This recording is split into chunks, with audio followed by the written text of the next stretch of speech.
Reciban todas y todos una cordial bienvenida a la presentación del informe anual del Alto Comisionado de Naciones Unidas para los Derechos Humanos sobre las actividades de su oficina en Guatemala durante 2014. Esta mañana fue presentado ante el Consejo de Derechos Humanos en Ginebra el informe anual del Alto Comisionado Zeid Ra'ad Al Hussein sobre las actividades de la oficina en Guatemala durante 2014. Se registraron algunos avances en materia de acceso a la justicia de los pueblos indígenas. Por ejemplo, la continuidad en el funcionamiento del Centro de Interpretación y Traducción Técnica Jurídica Indígena del organismo judicial y del Departamento de Pueblos Indígenas en el Ministerio Público. Sin embargo, los pueblos indígenas continuaron enfrentando barreras estructurales para acceder al sistema de justicia. En este sentido, el fallo emitido por la Cámara de Amparo de la anterior Corte Suprema de Justicia, que niega la existencia de la jurisdicción indígena, representa un serio retroceso respecto a criterios sustentados previamente por ese alto tribunal, los cuales reconocían las decisiones de las autoridades indígenas. Con relación a la justicia de transición, el Alto Comisionado resalta los avances en la investigación y persecución penal en casos de graves violaciones de derechos humanos durante el conflicto armado interno. Entre ellos, la apertura a juicio en un caso de violencia sexual contra mujeres indígenas en el destacamento militar de Sepurzarco en 1982-83. La sentencia en el caso de la Embajada de España. Sin embargo, continúa pendiente la apertura a juicio contra Ríos Montt por el delito de genocidio. Tras décadas de búsqueda de justicia por parte de las víctimas, el Alto Comisionado saluda la adopción por parte del Gobierno de una política de reparación sin precedentes de las violaciones de los derechos humanos a las comunidades desplazadas por la construcción de la hidroeléctrica Chixoy en 1975. Pese a estos avances, muchas víctimas de graves violaciones de derechos humanos del pasado continúan esperando acceder a la justicia.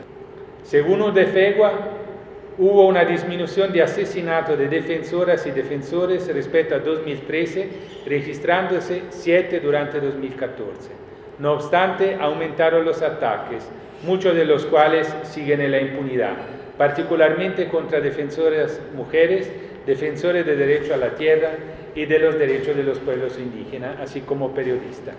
La labor de defensoras y defensores ha sido obstaculizada con campaña mediática de estigmatización, detenciones y con la apertura de procesos penales sin fundamento legal, lo cual se configura en el análisis de la oficina como criminalización de su labor. Ejemplo de ello son Chiquimula, 5 personas, incluyendo una periodista, fueron detenidas durante una manifestación y liberadas por falta de mérito 3 días después. En la montaña de la Granadilla, Zacapa, propietarios de tierra acusaron del delito de robo agravado a 14 líderes comunitarios que defendían el derecho al agua. Aunque el Ministerio Público no encontró evidencia para formular la acusación, el caso siguió abierto. Respecto a este tema, el gobierno de Guatemala hizo la siguiente observación, y cito: los procesos y órdenes de detención son promovidos por el Ministerio Público ante indicio de participación de las personas en hechos delictivos. Agrega más adelante las mismas observaciones: no existe desde el Estado de Guatemala acciones de criminalización a la actuación de los defensores de derechos humanos del movimiento o protesta social. Y termino la cita. El Alto Comisionado valora la instalación del Gabinete de Pueblos Indígenas e Interculturalidad, pero continúa vigente la necesidad de interlocutores de alto nivel para abordar las demandas de los pueblos indígenas. En varias ocasiones, ante los insuficientes resultados de los diálogos de alto nivel y la falta de participación en la toma de decisiones, los pueblos indígenas recurrieron a la protesta social para demandar sus derechos colectivos y a la consulta y el respeto a sus territorios, entre otros. El informe da cuenta de avances en materia de restitución de la propiedad comunal indígena, entre ellos la confirmación por parte de la Corte de Constitucionalidad del fallo de primera instancia que reconoce el derecho a la propiedad colectiva de la comunidad indígena de Chuarrancho y que deja sin efecto las anteriores alteraciones registrales. Continuar un avance hacia el reconocimiento del principio de gestión colectiva de la tierra en áreas protegidas, como en el caso de las 6 comunidades de la Sierra de Santa Cruz, en el que el registro de la propiedad inmueble registró su propiedad colectiva. A pesar de estos logros, que en parte se deben al éxito del programa Maya, que es financiado por Noruega y que no es otra cosa que un esfuerzo para apoyar a las organizaciones que conducen los reclamos de sus derechos por la vía legales y no aquellas ilegales, el informe señala la persistencia de obstáculos para que los pueblos indígenas puedan recuperar las tierras ancestrales de las que fueron despojadas durante el conflicto armado interno, así como la falta de solución para 174 conflictos relacionados con las tierras y las áreas naturales protegidas. Se incrementó la conflictividad ligada a la explotación de recursos naturales en los territorios indígenas.